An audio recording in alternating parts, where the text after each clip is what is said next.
Let me share a little bit of information that will help you all.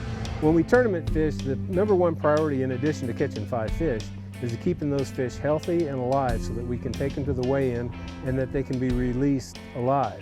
What we've been doing today, spoon fishing, we're catching these fish out of anywhere from 30 to 75 foot of water. When you catch them at that depth, the air sac, it's like they get the bends. It's like a diver. You bring them up so fast and their stomach is just going to be hard as a rock because the air sac is just filled with air. In addition to putting Bassmatics Rejuvenate in there to keep them alive and healthy, you need to fizz the fish to relieve the pressure of that air bladder on the fish. What you'll see in the live well, you'll see these fish are laying on their sides. That's not good for the fish.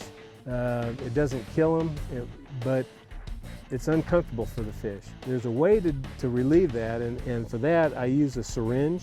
I use a long syringe. There's 2 methods to fizz a fish. One, you can fizz them on the side. I don't like to do that because when you fizz them on the side, there's a chance that you can penetrate another organ and kill the fish. The method I was taught a long time ago is fizzing through the mouth.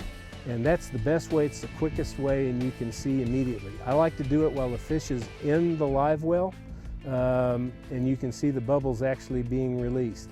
And I stick the syringe in between the 2 crushers, which are on the back of the throat of the fish, and then about a 1/4 inch above the throat hole. That's how you guide yourself where you know how you come in. Then you come straight down between the crushers and that 1/4 inch above the throat hole. You go in until you just feel it penetrate the skin. You don't want to go anywhere past that. As soon as you feel yourself penetrating, you'll hear the air come out of these fish, and you'll also see the bubbles come up inside your live well. And that's the best way to do this. So let's fizz a couple fish here and show you what I'm talking about. Okay, what you're going to see here in the live well, we have it open. You're going to see we have 2 fish that are laying on their sides. These are probably the fish that I caught out of the deepest water today. We caught those out of about 75 foot of water. What I'm going to do is I'm going to show you how to fizz these fish. I'm going to take one, I'm going to open his mouth. I'll point out the crushers and the throat hole, and then I'm going to just go down, just barely penetrate the skin. You get in and you'll start seeing the air as it comes out. I don't squeeze the fish to get the air out. I let the air out come out naturally. And as soon as I see the bubbles stop, that's when I pull the needle and he's had enough, and then he'll start sitting upright. So let's grab this big girl right here. Probably weighs about 2.5 pounds.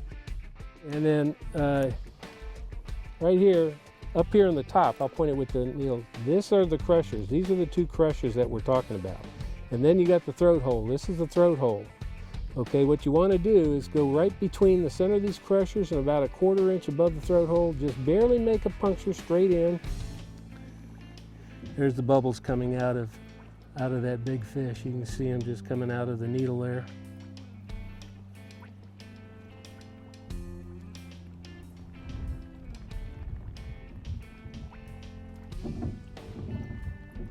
And I just wait until the bubbles stop or they start slowing down substantially.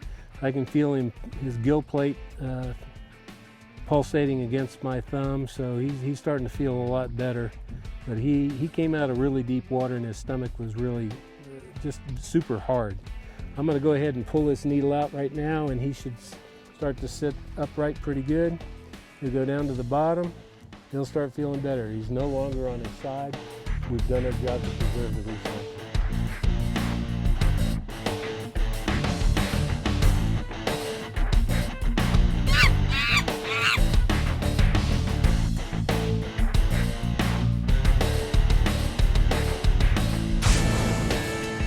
This has been a Talon Media